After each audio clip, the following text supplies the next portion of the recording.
तर आत्ताच अरविंद केजरीवाल यांची पत्रकार परिषद संपली आणि थेट घणाघाती आरोप त्यांनी केले आहेत भारतीय जनता पक्षाचे अध्यक्ष नितीन गडकरी यांच्यावरती। गडकरींनी पक्षाचा स्वतःचा व्यावसायिक एम्पायर वाढवण्यासाठी फायदा करून घेतला आणि भारतीय जनता पक्षाचा त्यांनी वापर केला, औद्योगिक साम्राज्य स्वतःचं वाढवलं आणि या सगळ्याचा स्वतःसाठी फायदा करून घेतला।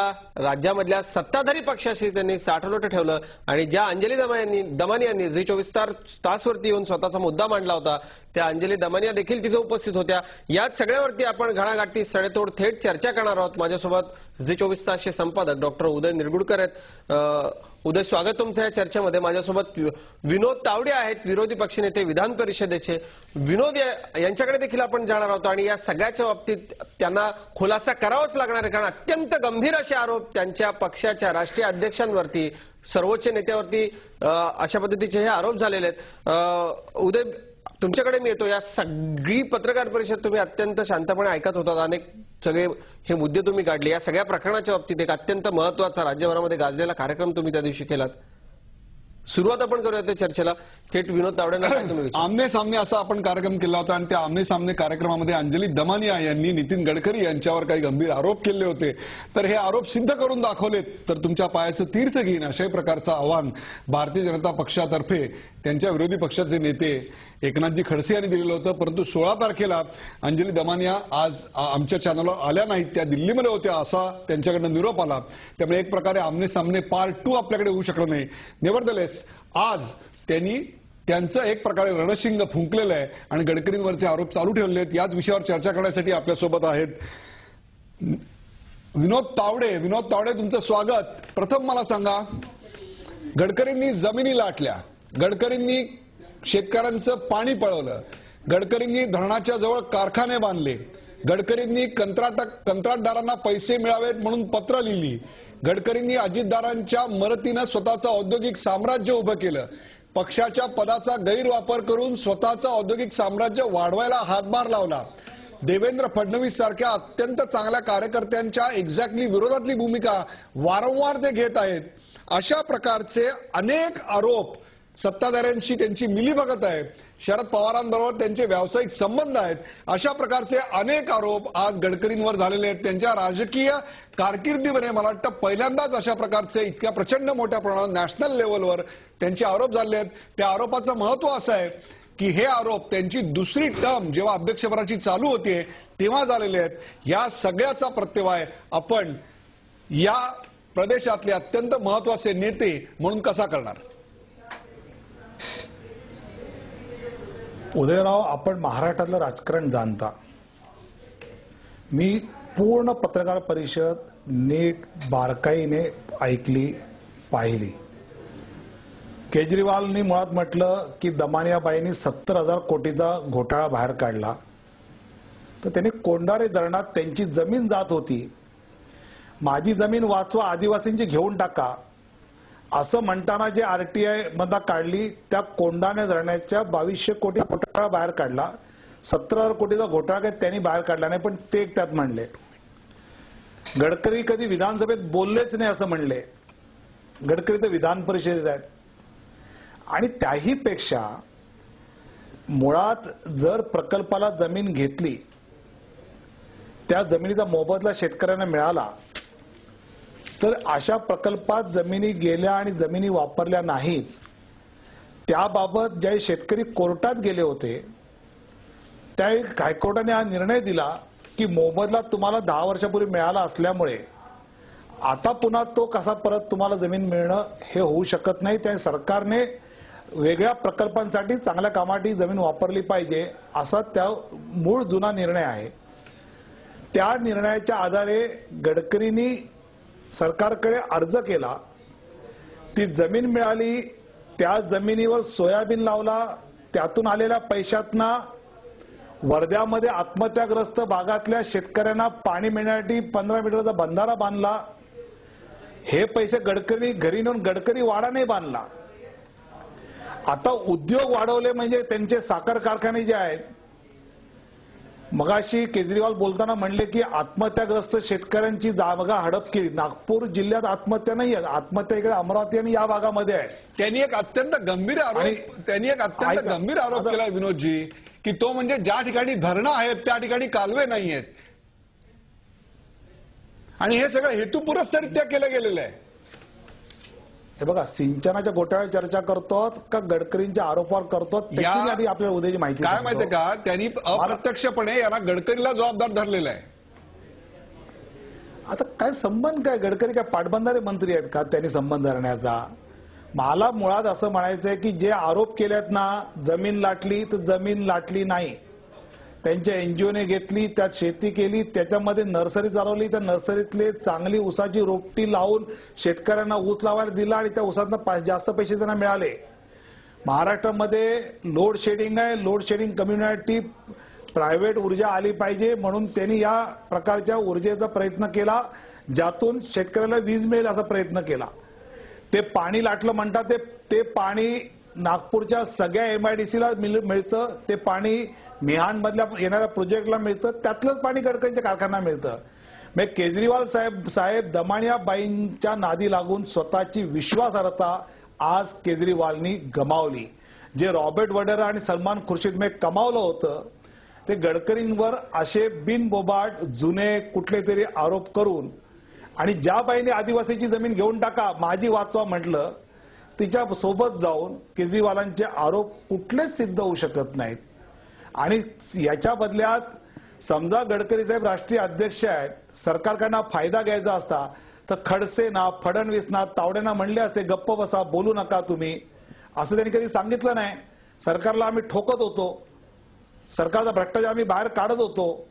त्यामुळे आज मला केजरीवालांकडनं अपेक्षा जी होती की खरंच काहीतरी भानगड निघेल आणि आपल्याला माहित नाही ती, पण तसं काही झालेलं नाहीये. आणि त्यामुळे खऱ्या अर्थाने गडकरींची जी एक प्रतिमा महाराष्ट्रामध्ये स्वच्छ चारित्र्याची आहे ती आज पुन्हा एकदा सिद्ध झाली. मला तुम्ही सांगा की ज्या ठिकाणी शेती करता येणं शक्य नव्हतं अशा प्रकारच्या जमिनी घेऊन त्यानंतर शेतकरी मागत असताना त्याला दिला नाहीत, मग त्या गडकरींना कशावर एका रात्रीत मिळाल्या, अशा प्रकारचा आरोप झालाय, त्याला उत्तर काय देणार तुम्ही?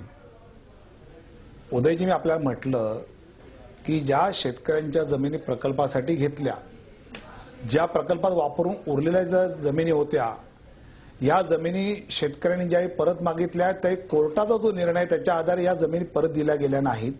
तर या जमिनी एनजीओला ज्या दिल्या त्या लीजवर गडकरींना विकत मिळालेल्या नाहीत, लीजवर मिळाल्यात एनजीओला. आणि त्यातून आलेल्या उत्पन्नातना वर्ध्यामध्ये पाण्याच्या बंधाऱ्यासाठी खर्च करून शेतकऱ्यांना त्यांनी पाणीच मिळवून दिलंय.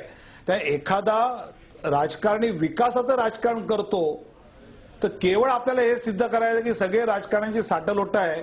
यासाठी 2005चं म्हणजे आहे कधीचं 2005ची प्रकरणं बाहेर काढली आहेत.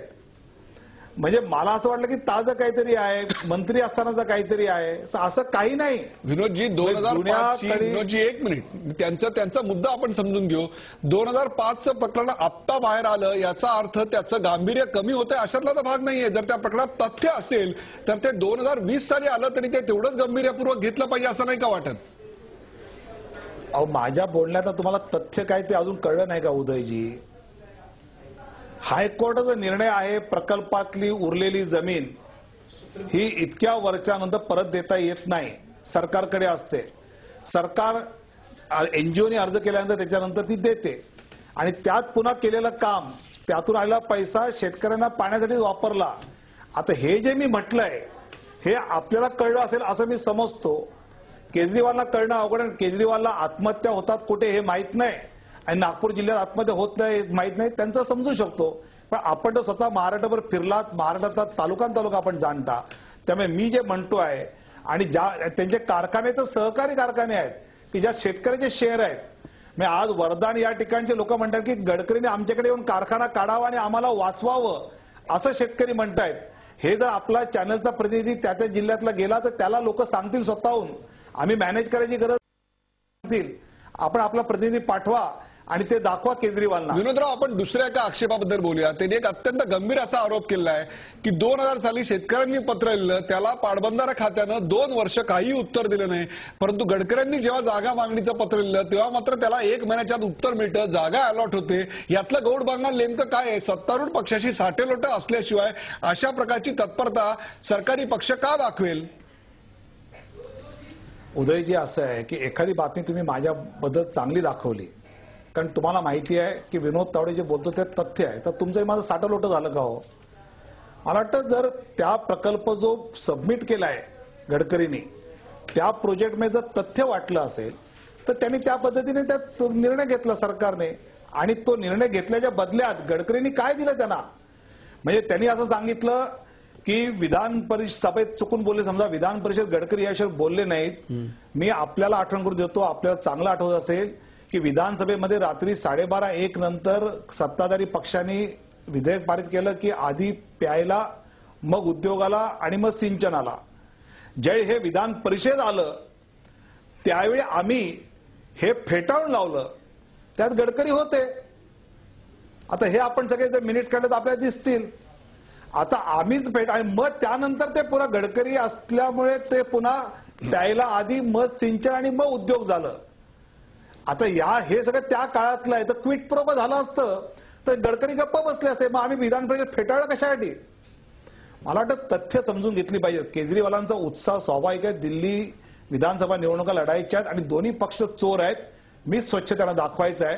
आणि त्यांनी वढेरा आणि सलमान खुर्शीदचं योग्य सांगितलं असेल, ती चौकशी होईल. पण गडकरी याच्यात काढलेल्या याच्यात ते फसले. आणि मला वाटतं की ते ज्यांच्यावर विश्वंभून राहते दमान्याबाई, त्या स्वतः आदिवासींची जमीन घ्या पण माझी वाचवा म्हणतायत. मला आश्चर्य वाटतं, अशांवर विश्वास. राव, आपल्या या चर्चेमध्ये स्वागत. आत्ताच आपण पाहिलं की नितीन गडकरींवर अत्यंत घणाघाती आरोप केले आहेत. त्या आरोपांचं स्वरूप जर मी तुम्हाला सांगायचं झालं तर विदर्भामध्ये ज्या ठिकाणी धरणांची गरज नव्हती अशा ठिकाणी धरणं बांधली गेली. त्याहीपेक्षा सुद्धा धरणातलं पाणी गडकऱ्यांच्या कारखान्यांना हेतुपुरस्सररित्या पुरवण्यात आलं आणि जमिनी लाटल्या गेल्या. आणि त्याहीपेक्षा सुद्धा ज्या ठिकाणी धरणं आहेत त्या ठिकाणी कालवे नाहीत. त्यामुळे एक प्रकारे आज केजरीवाल यांनी आणि त्यांच्याबरोबर अंजली दमानिया यांनी शेतकऱ्यांच्या आत्महत्यांना नितीन गडकरींना जबाबदार धरलं. बुधाजीराव, आपण कृषीतज्ञ आहात, शेतकऱ्यांच्या आत्महत्या विदर्भातल्या आपण जाणता. मला तुम्ही स्पष्ट शब्दात सांगा या 4 आरोपांबद्दल, आणि शेतकऱ्यांच्या आत्महत्यांना नितीन गडकरी जबाबदार आहेत असं आपल्याला वाटतं का? नाही, एक असं आहे की शेतकऱ्यांच्या आत्महत्येला सर्व पद्धत जबाबदार आहे, त्याचा एक पाठ गडकरी असतील, म्हणजे मला विचारलं तर बरं का. दुसरा, धरण न होऊन कालवे, धरण झालंय पण कालवे झालेले नाही, हेही घडलेलं आहे. म्हणजे पश्चिम महाराष्ट्रातही घडलेलं आहे, बऱ्याच ठिकाणी तिथेही घडलेलं आहे. मला व्यक्तीच्या एखाद्याने म्हणाला की सिस्टीम मध्ये असं आहे, तो जरणाची जागा चीफ इंजिनियर ठरवतो ना, त्याला डिझाईनचे लोक असतात ना. Gadkari could be party influence केला असं आपण म्हणू शकतो. पण मला एखाद्याने विचारलं गडकरीने धरणाची जागा ठरवली तर तो मला वाटतं इंजिनियर लोकांचा अपमान आहे, कारण मी इरिगेशन मध्ये पीएचडी केला माणूस आहे ना. बरोबर आहे, त्याचा काही संबंध येत नाही त्यांचा. हा, आता असं आहे की जे एका पक्षाचे नेते म्हणा किंवा जे काही विरोधी पक्षी नेते होते ते इथं म्हणजे मोठा माणूस होता, पण त्या माणसाने विदर्भात सिंचन न होणं ह्या पराभवाला हे कारणीभूत आहेत. राजकीय नेते होण्यात काही शंका नाही. आता त्यांनी जमिनीला किती लाटले असं काय माझ्याकडे नाही आहे, पण धरणाची जागा ठरवणं हे मला वाटत नाही की नितीन गडकरींचा काही संबंध असतो असं मला वाटत नाही अजिबात. परंतु धरणातलं पाणी एक प्रकारे गडकऱ्यांच्या कारखान्यांकडे वळवलं असा एक आरोप होतोय, त्याच्यावर आपण काय म्हणाल? एक काय माहितीये का की धरणाचं ज्यावेळी पाणी ठरवतात, मी तुम्हाला वस्तूच सांगतोय, ठरवतात तेव्हा ठरलं असतं की शेतीला पाणी किती, उद्योगाला पाणी किती, पिण्याला पाणी किती, हे ठरवलं असतं.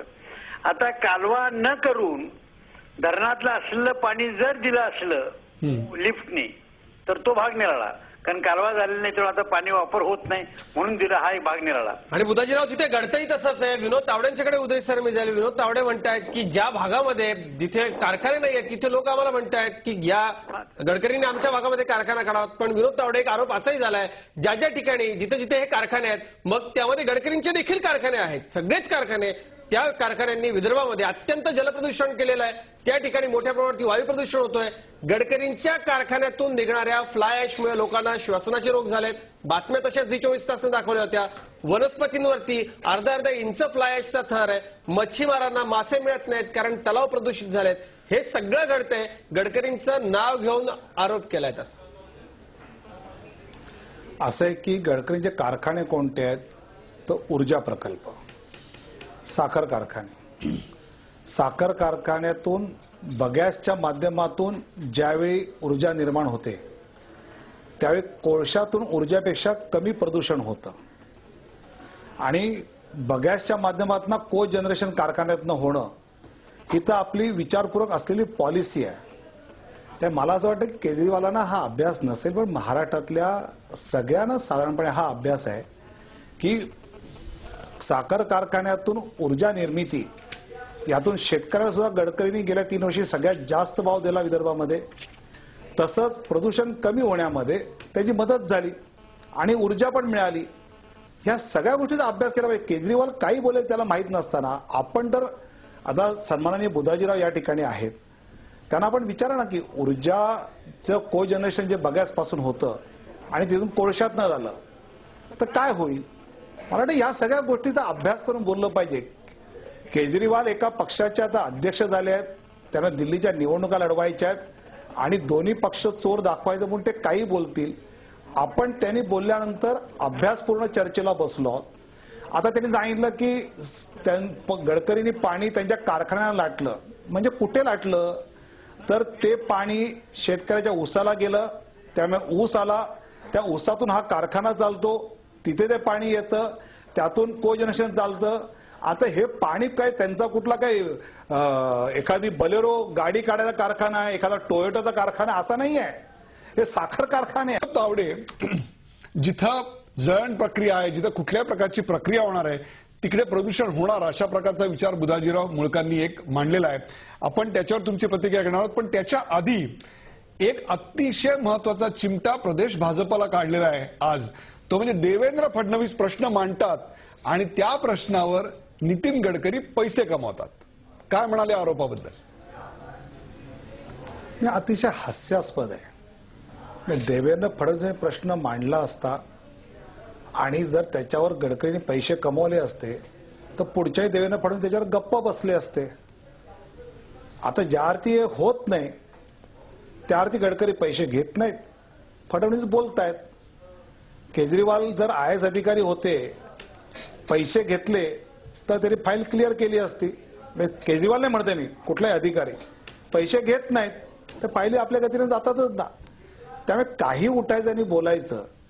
आता तुम्ही स्ट्रीप चालवताय की 100 एकर जमीन गडकरींच्या कंपनीला, ती खरं म्हणजे आहे एनजीओला. आता केजरीवाल बोलले 24 तास एक पाऊल पुढे. मला वाटतं तुम्ही तर करेक्ट करा ना की ती एनजीओला मिळाली आहे. नाही, माझं म्हणणं आहे की ती एनजीओ गडकरींची आहे हे तर आपण नाकारू शकत नाही ना. आम्ही त्यांचा कोर्ट चालवतोय, लक्षात घ्या. आम्ही आमचं म्हणणं मांडत नाही. ऐका, मग मी जे मांडतोय ना की ती कंपनी नाही एनजीओ आहे. माझं काय म्हणणं आहे की दमानियाबाई आपल्याकडे आल्या होत्या, शरद पवार आणि गडकरी पार्टनर आहेत, उद्योगाचे संबंध आहेत. आज मला वाटलं त्याच्यात एकतरी पुरावा देतील, काहीच नाही. मी कार्यक्रमाच्या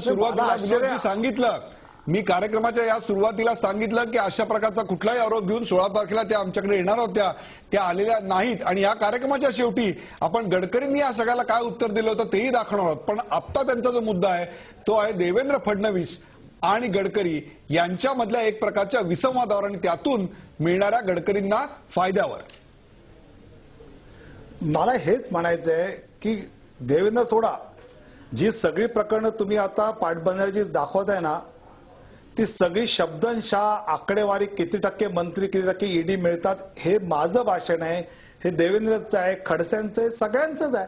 सातत्याने मी ते मांडतो.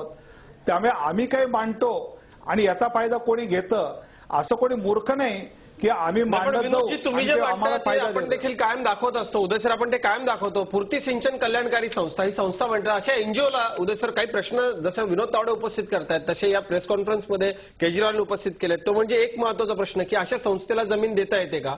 दुसरी गोष्ट अशी की गडकरी नेते आहेत, मग त्यांनी तिथल्या विस्थापित शेतकरी ज्यांना भलेही कोर्टाने आदेश दिला असेल किंवा बाकी इतर काही असेल, मग तो आदेश एनजीओला जमीन द्यावी अशा याच्यात लागू होतो का, त्याच्यावरही संशोधन झालं पाहिजे. असं होऊ शकतं का, अशा पद्धतीने संस्थेला जमीन देता येते का. दुसरी गोष्ट, जी जेम इंडिया कंपनी होती 11 हेक्टर जमीन हिला दिली, तिचा आणि गडकरींचा संबंध का, त्या जमिनीनं आपला हात का काढून घेतला. सगळ्यात महत्वाची गोष्ट म्हणजे विदर्भ इरिगेशन डेव्हलपमेंट कॉर्पोरेशनच्या सेक्रेटरीने आक्षेप घेतला होता या सगळ्या जमिनीच्या वितरणाला, मग तरी तो का देण्यात आला. दुसरी गोष्ट, अजित पवारांनी 4 जूनला अर्ज झाला, 8 जूनला तातडीनं बैठक बोलावली, त्या बैठकीत हे सगळं ठेवलं. हे सगळं सर्वसामान्य माणसाला प्रश्न अनेक मनामध्ये अनाकलनीय आहे. मला याच्यावर बोलू द्या आपण. जरूर. सगळ्यात पहिल्यांदा आपण काय मांडलं की त्या ठिकाणच्या शेतकऱ्यांच्या ह्या जमिनी अशा एनजीओला देता येतात का. कायदा आहे, सुप्रीम कोर्टाने निर्णय दिल्यानंतर महाराष्ट्र सरकारने त्याच्यात GR काढला की अशा पद्धतीच्या जमिनी या प्राधान्याने एनजीओ सामाजिक संस्थांनी त्याच विषयाचं काम करणार असतील तर त्यांना दिल्या पाहिजेत, ज्या नियमाखाली गडकरींना मिळाल्या आणि त्या मिळाल्यानंतर त्याचा फायदा शेतकऱ्यांनाच झाला. आता पुन्हा मगाशी मी म्हटलं तेच आहे की एखादा सामान्य रस्त्यावरचा माणूस जर गडकरींवरच्या आरोपांना उत्तर द्यायला आला आणि विनोद तावडे आला तर तुम्ही विनोद तावडे दाखवणार. तसं त्या भागात शेतकऱ्यांच्या हितासाठी काम करणारा गडकरींचा अर्ज आला तर तुम्ही तो ऍक्सेप्ट करणार. तुम्ही खरंच माझं विनंती आहे झी 24 तासला आपण यात एक पाऊल पुढे राहा की आपण विदर्भातल्या शेतकऱ्यांकडे कॅमेरा घेऊन जा आणि विचारा की हे कारखाने झाले यामुळे तुमच्या आयुष्यात काय फरक पडला. आणि पुन्हा यातला कुठलाच पैसा गडकरी वाड्यावर खर्च नाही झाला. हा सगळा खर्च हा त्या ठिकाणच्या भागात झालेला आहे. आणि त्यामुळे मला आग्रहाने म्हणायचं की आपण हे जे म्हणताय हे अतिशय खरं आहे की प्रदूषण वाढतं. अहो मग आता पश्चिम महाराष्ट्रात एवढे साखर कारखाने आहेत, त्यात जे प्रदूषण होतं तेच प्रदूषण तिथे को जनरेशनमध्ये कमी प्रमाणात होतं.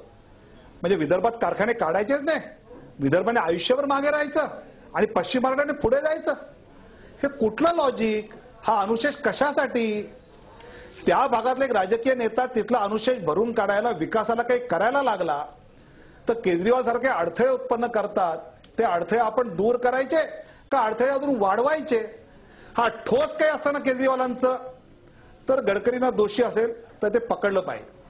जी जमीन 100 एकर घेतली आहे गडकरींच्या एनजीओने, त्या एनजीओतनं येणारं उत्पन्न कुठे खर्च होतं, ठरल्याप्रमाणे होतं का नाही याची केजरीवालने चौकशी मागितली असती मी कौतुक केलं असतं. की शंकेला वाव आहे, करा चौकशी की त्या एनजीओतला पैसा कुठे खर्च होतो. त्या वर्ध्यातल्या पाण्याचा बंधारा वाढवण्यासाठी शेतकऱ्यांना पाणी मिळण्यासाठी खर्च होतो. हे सगळं कळेल ना. मला वाटतं की या सगळ्या केजरीवालांनी केलेल्या आरोपावर एक चांगली टीम करून आपण कशा आरोपातलं तथ्य असेल तर तथ्य दाखवा, खोटं असेल तर खोटं दाखवा, पण जनतेसमोर आलं पाहिजे. नाहीतर राजकीय कार्यकर्ता विकासाचं राजकारण करायला पुढे आला आणि त्याच्यासमोर कोणी अडथळे उत्पन्न केले तर आपल्या काय जबाबदार मीडियाने अडथळे दूर केले पाहिजेत. विकासाचं राजकारण करणाऱ्या कार्यकर्त्याला गडकरींसारख्याला पुढे येऊ दिलं पाहिजे. मला तुम्ही सांगा, आज तुम्ही झी 24 तासवर स्पष्टपणे असं सांगाल की गडकरींनी या सर्व व्यवहारामधनं स्वतःच्या घरासाठी अथवा स्वतःच्या पक्षासाठी एकही रुपया घरी नेलेला नाही. अर्थात मी मग तेच तर सांगतोय मी त्याच्यामध्ये. बरोबर आहे. गडकरी म्हणणे की साखर कारखाने ज्याने ऐका साखर कारखाने काढले ते शेतकऱ्यांचे शेअर्स आहेत, शेतकऱ्यांना जास्त भाव देत आहेत. को जनरेशन टाकला जेणेकरून शेतकऱ्याला जास्त भाव मिळाला. मला या सगळ्यातून खरं हेच आपल्याला सांगायचं आहे की यात जर त्यांनी अमुक प्रकारचा खर्च जसा रॉबर्ट वड्राचा दाखवला, अमुक दाखवला, असं काही दाखवलं असतं त्याची चौकशी करा. असं जसं वड्राची म्हटलं तशी आम्ही ही म्हटली असते. मी कशाला, स्वतः गडकरींनी म्हटलं असतं की करा चौकशी. पण त्यांचे आरोप बघा ना किती. म्हणजे जसं माननीय बुधाजीराव म्हणले ते खरंच आहे की केजरीवालना शेतीतलं किती कळतं असा प्रश्न त्या ठिकाणी आहे. आणि पुन्हा आदिवासीची जमीन घेऊन टाका पण माझी वाचवा असं म्हणणाऱ्या व्यक्तीवर उदयजित तुम्ही आणि मी तरी विश्वास ठेवू शकत नाही. सुभाष वारे, अरविंद केजरीवाल यांचे सहकारी आपल्यासोबत आता आहेत.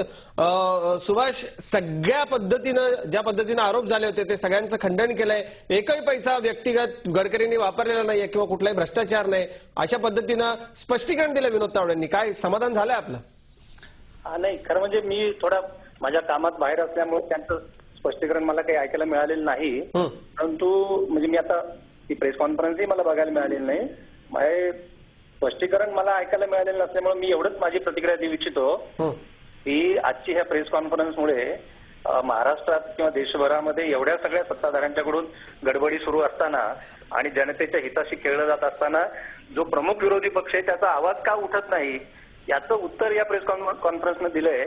आणि जे दोन मुख्य प्रश्न आहेत ते अशा स्वरूपाचे आहेत, म्हणजे त्याला भ्रष्टाचाराच्या आरोपाचं स्वरूप देता येईल की नाही मला माहित नाही, परंतु सत्ताधारी आणि विरोधक हे एकमेकाच्या सोयीनं ठरलेल्या नियमांना कसं वाकवतात याचं हे सुभाष वारे, परंतु आपण विधान परिषदेचा आणि विधानसभेचा रेकॉर्ड जर पाहिला तर त्यावेळेस विनोद तावडे असतील किंवा देवेंद्र गडकरी देवेंद्र फडणवीस असतील, या दोघांनी अनेकदा भाषणं केलेली आहेत, त्याच्यावर विचार मांडलेले आहेत. नाही विनोदजी, मी तुम्हाला ओळखतो खूप आधीपासून, विद्यार्थी संघटनेचं तुम्ही काम करता तेव्हापासून, आणि तुम्ही काही प्रश्नांना वाचा फोडलेली हे मला मान्य आहे.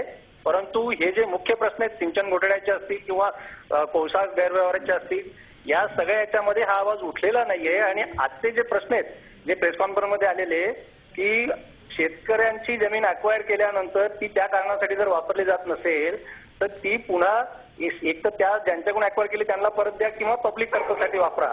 अशा पद्धतीचा नियम असताना ती पॉवर प्लांटसाठी वापरली जाते. पॉवर प्लांट हा काही आज पब्लिक पर्पज होऊ शकत नाही, आणि तोही चार दिवसात अर्ज केला की जमीन आपण जाऊया डायरेक्ट विनोद तावडे यांच्याकडे, आणि विनोद तावडे काय म्हणतात बघूया. विनोदजी बोला. सुभाष वारेंचं स्वागत. त्यांनी नक्की प्रेस कॉन्फरन्स पाहिली नसल्यामुळे त्यांना बोलण्याच्या मर्यादा आहेत. हॅलो, वीज प्रकल्प हे जनतेसाठी नसतात तर मग ते कोणासाठी असतात आपलं असं मत आहे? हे वीज प्रकल्पातली वीज फक्त काय राजकीय पक्षांच्या घरी जाते असा आपला दावा आहे का? किंवा यात भ्रष्टाचार करण्याकरता हे वीज प्रकल्प आणले जातात असं आपल्याला म्हणायचंय का? हा जो वीज प्रकल्प आहेत हे खासगी वीज प्रकल्प आहेत, आणि खासगी वीज प्रकल्प हे जेव्हा कमर्शियल रेटनं वीज विकतात सरकारला, तेव्हा त्यांना मी पहिल्या दर्जाचं पब्लिक पर्पज मानायला तयार नाही. कारण मी या महाराष्ट्रातल्या धरणग्रस्तांच्या चळवळीशी संबंधित कार्यकर्ता आहे. अनेक धरणांच्या क्षेत्रातल्या सगळ्या विस्थापितांच्या पुनर्वसनाचे प्रश्न शिल्लक असताना आणि त्या क्षेत्रामध्ये आपल्याकडे वेळ अत्यंत कमी राहिला आहे. सुभाष वारे, तुमचा मुद्दा कळाला आहे. उद्या आपण पुन्हा एकदा विनोद तावडेंच्याकडे जाऊया, त्यांच्याशी संपर्क. द्या उत्तर. आपल्याला आरोप सगळे कळलेले आहेत. नाही उदयराव, एक महत्वाची माहिती मी आता गडकरींच्या कार्यालयातनं घेतली नागपूरच्या, जी 2 नावं केजरीवालने घेतली. गजानन गाडगे यांनी जमीन परत मागितली होती, ती सरकारने दिली नाही. बरोबर आहे. गडकरींना मिळाली, त्यात त्यांची जमीन गेली. पण घाडगेंनी जमीन मागितलेली असल्यामुळे त्या जमिनीचे लीजचे पैसे गडकरींची एनजीओ भरते, पण त्या जमिनीवर घाडगेचा स्वतःचा कापूस त्याने लावलेला आहे. दुसरं नाव भगत घेतलं केजरीवालने, त्याने मागितली होती, दिली नाही, गडकरींच्या एनजीओला मिळाली. त्याने असंच म्हटल्यामुळे त्यांची एनजीओ त्या भगतच्या लीजचे पैसे भरते, पण भगतचा ऊस त्याच्या जमिनीवर तो लावतोय. हाही जो आरोप होता, आणि मगाशी आपल्या अँकर नाव मला माहित नाही विचारलं की गडकरींच्या शेतकऱ्यांना का दिली नाही, ते विचारल्याला मी आपले धन्यवाद देतो. कारण ते विचारल्यानंतर ब्रेकमध्ये मी लगेच गडकरींच्या कार्यालयात संपर्क साधला आणि माहिती मिळाली.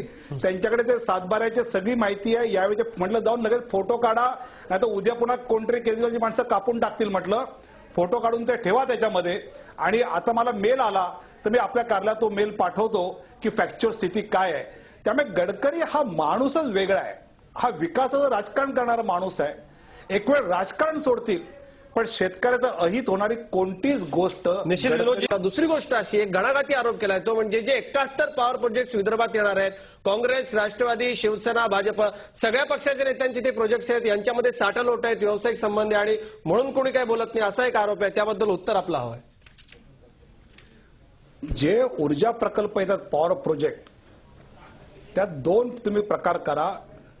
साखर कारखान्याच्या माध्यमातून, बगॅसच्या माध्यमातून को जनरेशन हे पॉवर प्रोजेक्ट जे आहे ते शेतकऱ्यांच्या हिताचे थेट आहेत. हे वगळता ज्या इंडिया बुल सारख्या कंपन्यांचे काही प्रोजेक्ट येत आहेत ज्यामध्ये भाजपचा काही संबंध नाही, गडकरींच्या उद्योगांचा जो संबंध आहे तो कारखान्याच्या माध्यमातल्या बगॅसच्या पॉवर प्रोजेक्टचा, को जनरेशनचा. मला वाटतं की ह्याच्यावर कोणाचा आक्षेप असू शकत नाही. ज्यातून प्रदूषण कमी असतं, ऊर्जेची गरज भागते, येणारा पैसा पण सगळ्या पक्षाच्या नेत्यांचे प्रोजेक्ट आणि साठलोट आहेत हा आरोप आहे. अहो साठवलोट नाहीये. केजरीवालने त्या सगळ्या पक्षांची नावं जर घेतली असेल ना, कुणाचा कुठला प्रोजेक्ट आहे तर कळलं असतं की गडकरींचे हे को जनरेशन वर्षे साखर कारखान्याचे प्रोजेक्ट आहेत. उगाच जनरल काहीतरी बॅटिंग मारायची.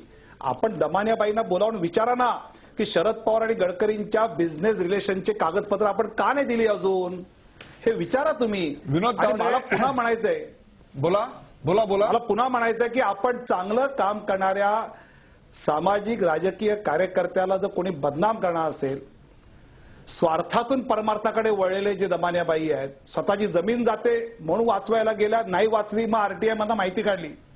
अशांना नका पाठिंबा देऊ, पाठिंबा द्या जो विकासाचं राजकारण. पाहूया गडकरींनी या आक्षेपाला काय उत्तर दिलेली होती. पूर्वी गडकरी म्हटल्यानंतर आम्हाला पूल आठवायचे, गडकरी म्हटल्यानंतर आम्हाला मुंबई पुणे एक्सप्रेस वे आठवायचा, किंवा एका श्वासामध्ये ही दोन नावं घेतल्याची, किंबहुना 4 महानगरांना जोडणारा जो काही एक सुवर्ण चतुष्कोण पंतप्रधानांचं अटल बिहारी वाजपेयींचं स्वप्न होतं त्याच्याबद्दल तुमचं मार्गदर्शन घेतलं गेलं. ते तुमच्या एक प्रकारे तुमच्या मार्गदर्शनाखालीच तो सगळा प्रकल्प उभा राहिला. असं असताना अलीकडच्या काळात नितीन गडकरी आणि कंत्राटदार ही नावं वारंवार एकत्र येताना का दिसतात. तुम्ही एक काम करा, तुम्ही एक शोध पत्रकारिता करा. दिल्लीमध्ये एक नेते आहेत, त्यांनी माझ्यावर आरोप केले, मी त्यांच्यावर कोर्टात केस टाकली. ते म्हणाले आता मी रिसर्च सुरू केलं. तुम्ही असं करू नका, तुम्ही माझी शोध पत्रकारिता करा. महाराष्ट्रातल्या कुठल्याही कॉन्ट्रॅक्टरशी माझी कुठल्याही प्रकारची पार्टनरशिप नाही. ठामपणे सांगाल या चॅनलवर. ठामपणे म्हणजे अजून काय ठाम पाहिजे, ठप्पा मारा. आणि मी जर असेल कुठे तर तुम्ही सांगा, मी तुम्हाला तोंड दाखवायला पण तुमच्या वाहिनीवर येणार नाही, राजकारण करणार. तुमच्या हातात जर एवढा देखील केसा एवढा पुरावा असेल तर एकदा नाही 100दा तुम्ही लावा. माझा दावा आहे, मी सांगितलं, आवाहन केलंय की माझा शरद पवारशी बिझनेस संबंध आहे. तोच माझा पुढचा प्रश्न होता. नाही, पण माझं तुम्हाला म्हणण्याचं आहे की तुम्ही शोध पत्रकारितेला आवाहन करा, महाराष्ट्रातल्या सगळ्या पत्रकारांना कामाला लावा आणि अजय संचेतीशी आणि शरद पवारांशी माझे व्यावसायिक संबंध असणारा एक देखील पुरावा आणि बिझनेस पुढे बाहेर आला तर ती सगळी प्रॉपर्टी जी टीव्हीच्या त्या वार्ताहराला, तुम्हाला किंवा कोणाही पत्रकाराला मी अवॉर्ड म्हणून देण्याकरता तयार आहे. माझा काही संबंध नाही आणि तुम्हाला स्पष्ट सांगतो, माझा कवडीचाही संबंध कोणा कॉन्ट्रॅक्टरशी नाही. आणि कोणी जर हे सिद्ध केलं तर मी राजकारण सोडून देईन, राजकारणात राहणार नाही, तुमच्याकडे मतं मागायला येणार नाही. इतकं परखड